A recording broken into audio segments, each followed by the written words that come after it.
Each one of us have stories that have never been told. Stories of humor, heartache, triumph, failure, stories of survival, and everything in between. You know, in a time where people are becoming more and more disconnected, my hope is that these stories bring us together again and unite us. Because after all, stories are meant to be shared. I'm Todd Pierce, and this is Untold Stories by Todd. So today we are with the lovely Karen Martiz, right? Am I pronouncing that right? Yes. Yeah. You are. And we're at her studio, Lash Blvd. So Karen, you and I met when I built your space out. Correct. Right? Yeah. You helped me out with the build out of this beautiful space. Yeah. And this is your second or third studio? This is the second we opened. The second studio we opened, yes. Okay. So are you just having the two studios right now? No, we actually sold the other studio. Oh, okay. About a year ago. Okay. And I decided to just keep this one. Okay. So we can, keep our team together, closer. Yeah. Instead of being far apart, it just seemed like a lot of commuting. We have such a big space here, and we can grow so much that. Yeah. It didn't make sense for me to commute all the way there, so I decided to just make the store smaller. Yeah. So one of the reasons I wanted to sit down with Karen is because I'm just fascinated by her story. She's this amazing, Denver entrepreneur that seems to just be kind of grabbing the world by the horns and taking names. Thank you. It's really fun to watch. I follow you on Instagram and social media, and I see you're traveling a bunch, and you've got this really good balance of work and life, and at the same time you're like launching these amazing businesses. Thank you. What is Lash Blvd? The company I started more of a skincare company. So fresh out of school, I decided I was going to open up my business. Had no idea what I was doing, but I just went for it, and the initial name of our business was Skin Cleaners because I wanted to do skincare. Okay. And it was a process of, okay, how do I build, of course, a clientele? How do I attract clientele for skincare? And Was that a studio too? Or it was a studio, yeah. Okay. It was a smaller studio, Yeah. and that's where I started by myself, very small. I sold a home I had in Greeley, Colorado, and I had about $12,000 that I was able to get out of the house. And with that was when I was like, okay, what do I do with this money? I want to put it in good use, and that's when I took the risk of opening up Skin Cleaners. How long ago was that? That was 5 years ago.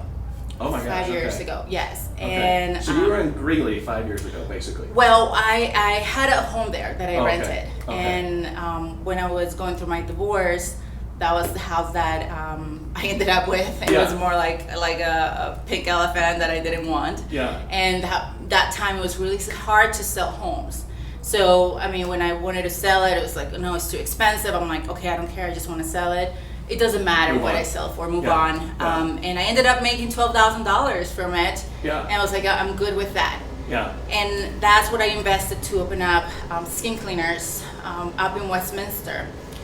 But it was a big struggle attracting clients for skincare and keeping the clients and keeping the lights on and paying the bills. Yeah. Because of the consistency of the return, people coming to get skincare services for some reason. Kind of almost like a midlife thing. They've got to keep right? coming. You have to keep your customers coming in this type of businesses, otherwise it's really hard to make it. And one thing led to the other. I found out about doing eyelash extensions, and I was like, I'm gonna go and get a course and learn how to do eyelash extensions. I paid $1,000 in California, and I flew out there. I took this class of 2 days. Yeah. And I learned how to do lashes. I started doing free services, so Did I you see could that there was become like good. a good vehicle for business there? Yes, it was really a trend, and Yeah. and as soon as I started doing them, I believed that I could become really good at it. Yeah. And I started practicing, bringing in people for free to do their lashes so I Right. can become good. Right. So I put the practice, I had the passion for it, Right. and I said I'm going to become really good at it. Yeah. And one thing led to the other, and attracting customers, and the business started to grow slowly. Yeah. And it was just me. Yeah. And I decided to start teaching others what I did. So is that part of, I know that you do the teaching, is that part of a revenue as well? Yes. Okay. So what I decided with what the lash industry has given me when we transitioned from just skincare to lashes was, how do I generate multiple streams of revenue, Right. so that I can free myself? Yeah. Right? That was my ultimate goal when I thought about building a business. I Right. wanted a business. I knew it took a lot of work, which I did the work. Mm-hmm. But ultimately, I saw the trend. I saw that I was getting busy. I started to help people become successful. Yeah. And I think that that's when it really clicked. Yeah. Teaching others, sharing what I knew, a lot of people would tell me, why are you doing that? They're going to be your competition. And I saw it in a different way. I'm like, the more I give, the more I get. My customers are going to like me for who I am, right? As a person, for the relationships. They're going to stay with me for me. Yeah. And I'm going to teach other women, and I'm going to help them grow and become successful. Yeah. Right? As a single mom, Right. of course, struggling student, and single mom of 2 kids, I needed to make it happen. And I said, this is working out for me. This is amazing though, but this is within 5 years? I thought it was kind of This was the- stretch back further. Yes, and so I opened a skin cleaners, was doing that for about a year, started the lash business, and then the lash business took off.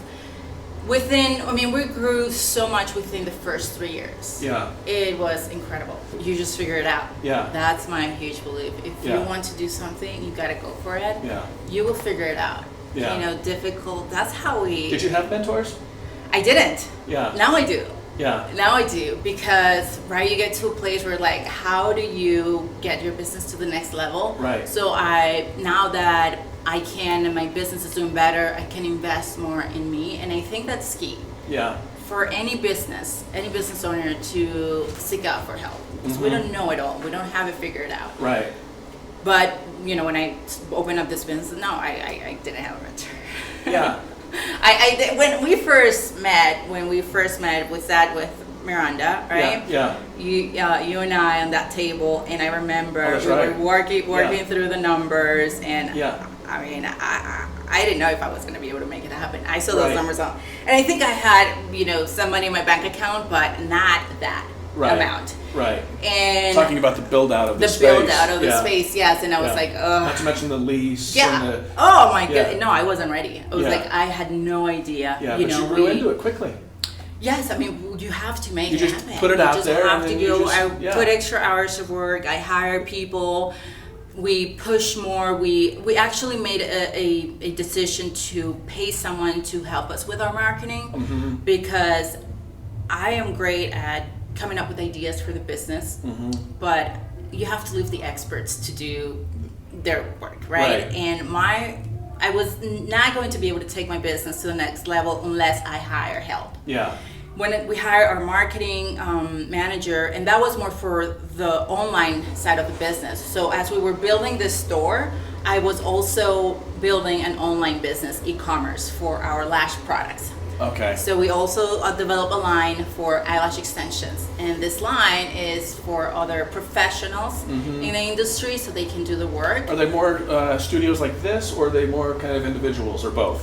Both. Yeah. Yes. Okay. So we do small and big, and that was we were both building both at the same time, Yeah. right? So the e-commerce and this, Yeah. and just making that move changed everything. Isn't this crazy? Like, Jack, I'm just going to talk to you too, because I know when I met Karen, I'm very uneducated with eyelashes. Yes. And I'm like, she's making a living doing eyelashes. What? Yeah, that's what people think. What? Or we're like, oh, you're Yeah. an esthetician. Okay, a lash artist? No, you're a lash artist. I was like, wow, that's crazy. Yeah. I mean, it's just goes to show you, there's all these little niches that are out there for people. And Yes. I mean, it's so I know there's more than the eyelashes, but still, it started with that. Yeah, and the key is to find a niche that you're passionate about. Yeah. And become really good at that. Yeah. Right? And once I learned my passion was that, and that I could teach others and connect with other women and help them, that's when I was like, yes, this is what we're going to be. We're going to be Lash Blvd. We're going to do everything lashes. That's very exciting. And then So things very cool. really took off from there. Okay, so a client comes in, they do eyelashes, extensions, and what else? And like in the chair, what else? So in the chair, we do eyebrow waxing. We mix with other services as well. Okay. That helps a lot as well with the growth of the business, but also making women feel great and beautiful. We want to be a place where they can come in and not only get their lashes, but skincare. We also do brows. We do spray tanning. Make them feel beautiful. All their needs. It's one stop. They come in very casual. They get pampered. Sometimes when you think about spas that are too relaxing, just your own area, I feel that people are not into that as much anymore. It's more like a treat that you do for your birthday or when someone gives you a gift. But places like this, like what I had envisioned, was where we can sit next to each other. We know that we all need this beauty help and come here, get it done. We're not afraid to talking about, you know, what's going on in our lives next to each other. We're just more open. Right. And I feel people are enjoying that a lot. That's very cool. Sounds like kind of an old school barber shop. Yes. You know, where the guys would come in and they just, you know, they'd come in once a week and they'd just chat with the barbers and, you know, they would get to know each other. Yeah, and women now are not afraid to share that they get things done, right? It's like very open, right? It's not, you don't pretend that your lashes are natural when they are this long, right? But it's okay that everybody knows, you know, it's an investment you're doing yourself. It's also very tangible. So like for the massage or something, I mean, it's nice and it's relaxing, but with this, you're actually, you're walking out of the studio with a different look. Yes. It's going to last for a while. Immediately. And that's the most rewarding part. Yeah. For us and for them, right? We hand in the mirror and you're like waiting, and sometimes you're scared, like she's not gonna like it. But they're like, oh, this is beautiful. Or when they have a wedding, a special occasion, and you know that it's so important for them. So you've got the eyelashes, the e-commerce. What's the e-commerce? What's going on So there? we do eyelash extension products. Okay. So the same that we use in our clients here to create the lash extensions, to apply them. The glues, the tweezers, the cleansers, Is it all the shipped primers. from here, or do you have like a distribution house? So we have our storage here, Okay. and we have our team who takes care of packaging the products, processing orders. So we do everything in-house because we have so many products. Right. We have over 300 SKUs, and it's just like a little, one little different product. So we decided to keep it in-house. Because that helps us save also, you know, some money in shipping and. But that might be different down the road. Down the road, that might be different. But I love having everything here. You know, it's like everybody knows all the aspects of the business, and a lot of our team members, the girls that we hire, they inspire to open up their own business. So to me, be able to mentor them from the moment they're going to school, teaching them how to run that part, take care of customer service. We all grow together because I don't have it all figured out, but them seeing me going through the process and seeing how every little change we make or tweak helps a business, it means a lot to them, right? And then in the future they can see it's possible, right? Have any of your employees gone off and done their own thing? Yes, many of them. Really? We have trained them, we have showed them how the business run, we have billed our clients, and you know, it's part of it, and you just have to embrace it, right? We will always be Lash Blvd. We always take care of our customers. You know, we want to be that company where people come in, we are extraordinary, right? So we're not afraid of losing that. We're very unique, and they have their uniqueness and essence and reasons why people follow them. So I never take it personal. You know, if they want to come in and learn, we're open arms. It's as like long just as a constant flow. Exactly. And they have always taken really good care of our customers. You know, and there is something, you know, especially when you hire a team member that has also a lot of passion for that, for the industry, wants to learn, they have a goal, they want to get somewhere. I imagine you're pretty selective in your hiring. Yes, we have to be. it's a really cool movement. Men don't have this right now, but there's this, it's been going on for, I don't know, 5 years for sure, maybe longer, but women are really empowering each other right now, aren't they? Yes. I mean, there is a big movement. Even within the same industry, right? We find ourselves together more. We find ourselves sharing more about each other, and that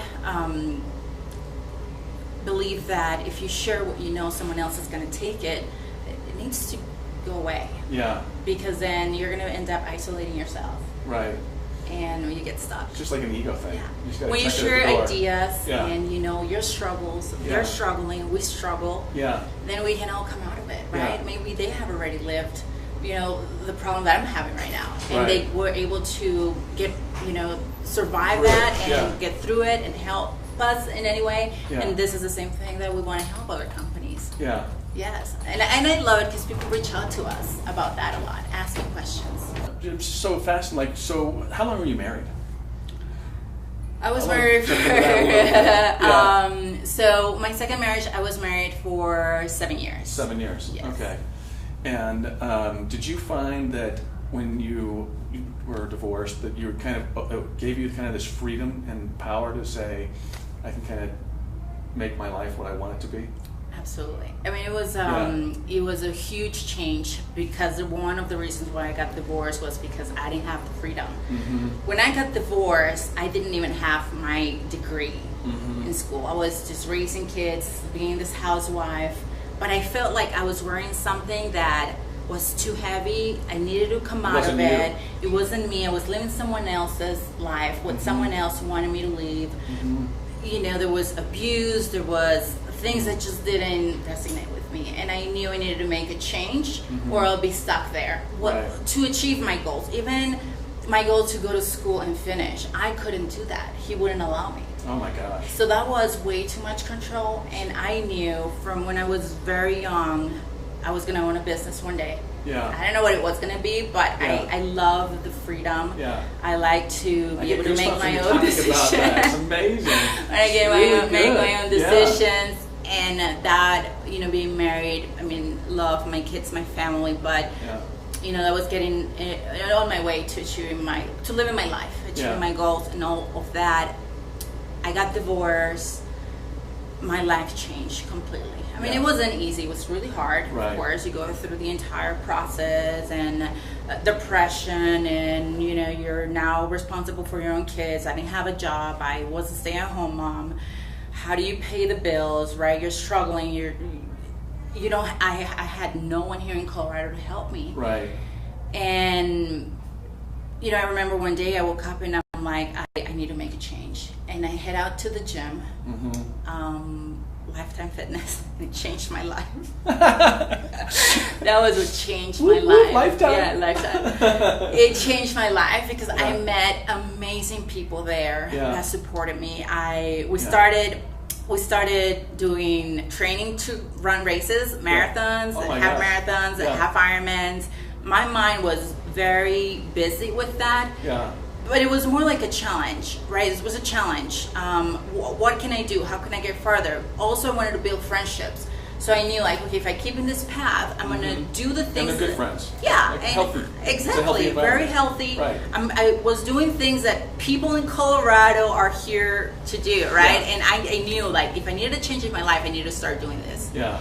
And I started getting up more, running, cycling. All these things put my mindset completely different. I was going to school, so I was going to school full time. Yeah.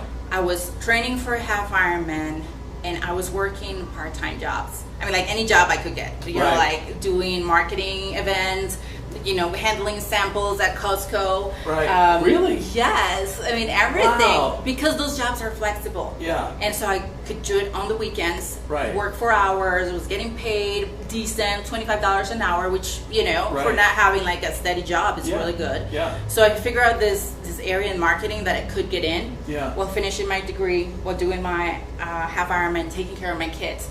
When I finished the Ironman, the half Ironman, I thought to myself, if I can do this, I can do anything. Yeah. 2013, I graduated with with my degree in marketing, business marketing.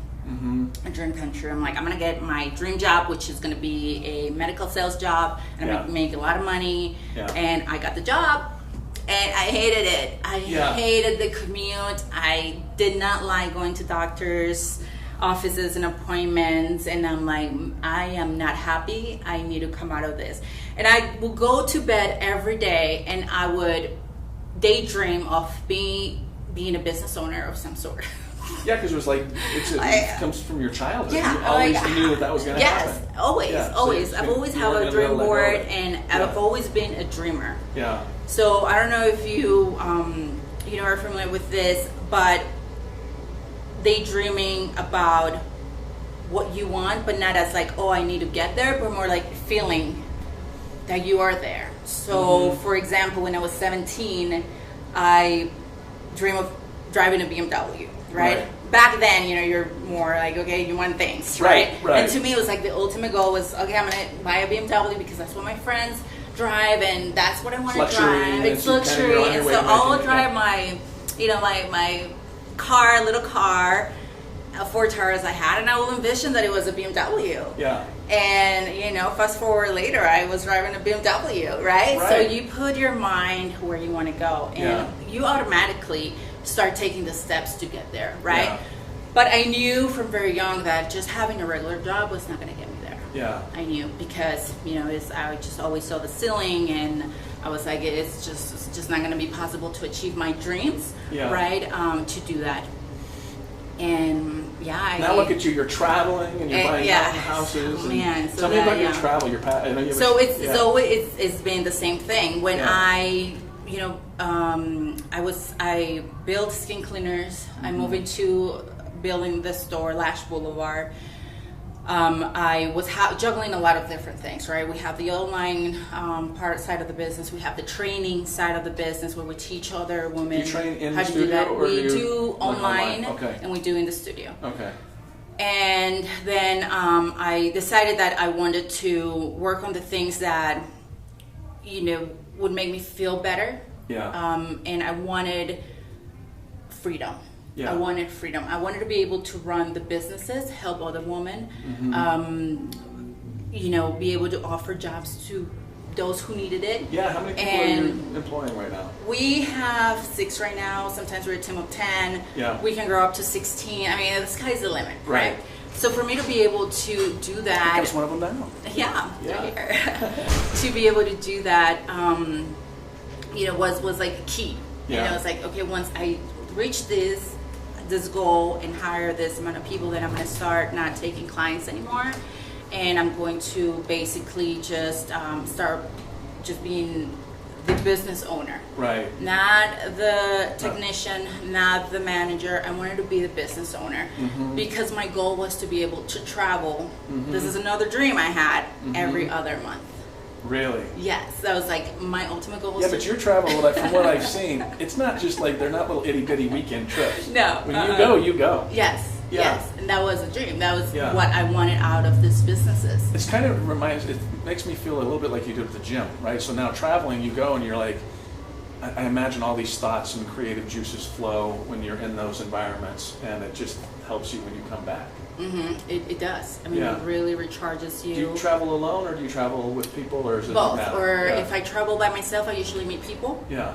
Then when I travel, I found that I find people that are also love traveling. Right. Right. So they're usually looking for the next place to go. You connect with this person. This person is going to go to another trip. They tell you about it. Then you can meet them. And I have created relationships all over the world now. Yeah.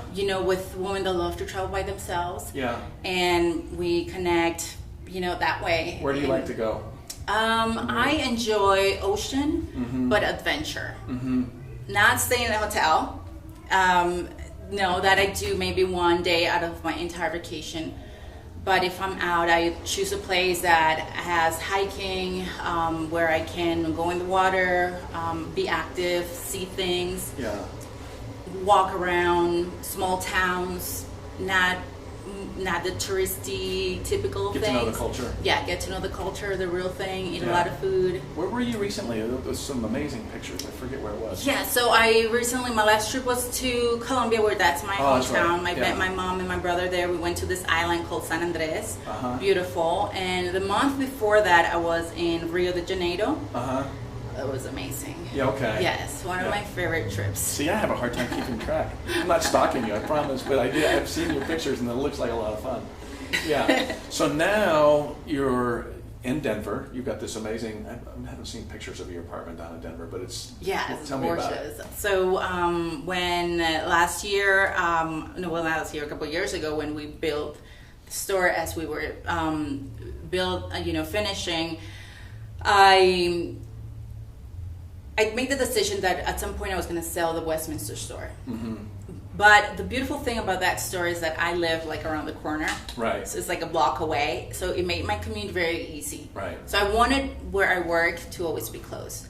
That's so important. I started looking for apartments here in Denver close to the store. And I found this gorgeous apartment in Rhino. Yeah. Here in a beautiful neighborhood that is growing a lot. It's growing a lot. Yes. Revitalization going on down there for sure. Yeah. And this loft was also one of my dreams. Yeah. That I was going to get when I retired. Yeah. I wanted to own a loft downtown. Yeah. That's what I envisioned. That's what I envisioned myself seeing in the loft downtown when I I retired. need to start envisioning some things. Yes. Yeah, I'm not doing enough dream boarding. And so my dream came true. Yeah. Before I retire, but Yeah. it just proves that everything you dream in life you can achieve. Exactly. She was telling me this story. I don't know if you caught it, but it's amazing. This one is amazing. So she's in the mountains at this lake house. It's at one of your friends' places. How long ago was that? Last year, September of 2018. So she even posted a picture of looking out this window that had this lake in front of it, and her caption said, "Geez, what a great place! I need to own a place in the mountains on a lake. This is what I'm going to be, working for." And I put the year 2019. By 2019. So fast forward to July of 2019, she finds a place on that very lake, and in that picture that she took out that window is literally her house. I know. That was not for sale then. And there's not a lot of properties up there. There's only like 5 homes. Yeah. What are the chances? And then there's your house. That's insane. That's very, very cool.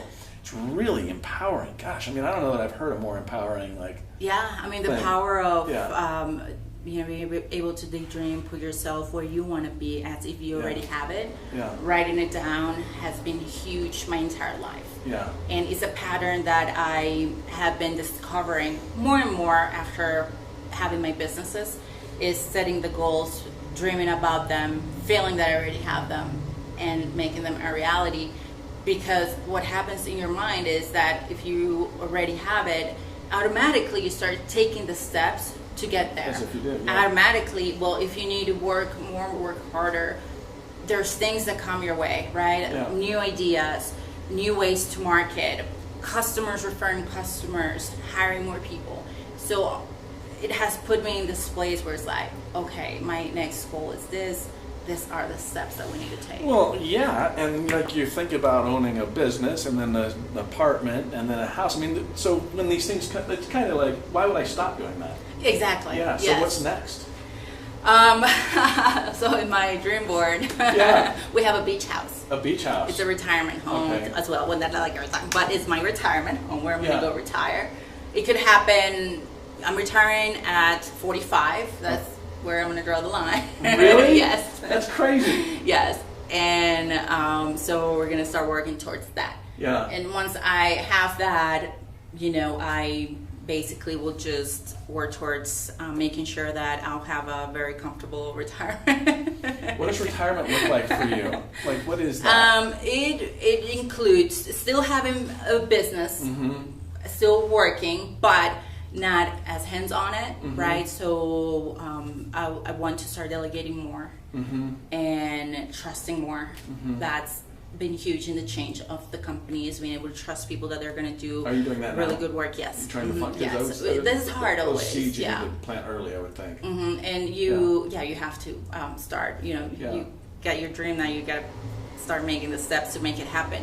But one of the things that I have struggled the most has been trust. Trusting people that are going to do, the job that I do, right? With my customers, taking care of them, running the business. Exactly. That's the hardest part when I hear about business owners. It's like nobody can really do it the way that you do. Nobody can. So one part is understanding that as well, right? You're the business owner. Nobody's going to work as hard as you do. Right. Nobody's going to care as much as you do, but you still can hire great people. You still, they still can do an amazing job, and that's the only way you're going to grow. And a lot of entrepreneurs, because we are basically doing everything, right? We are like, okay, I'm in control Marketing, of everything. Sales, Exactly. You're working in the field, but then you're stuck. Right. You're stuck because you can only do so much. Right. Even with the help that I have now, it sometimes I feel like, okay, I don't have enough hours in the day. Right. So we're looking into hiring help for, doing a different type. We have our marketing people that does different type of marketing, but I want to hire like a marketing manager now. Right. That manages all the rest of the people that, moves all the other So parts there's a real of the puzzle. strategic Exactly, path. more strategy, managing all of our marketing, team members.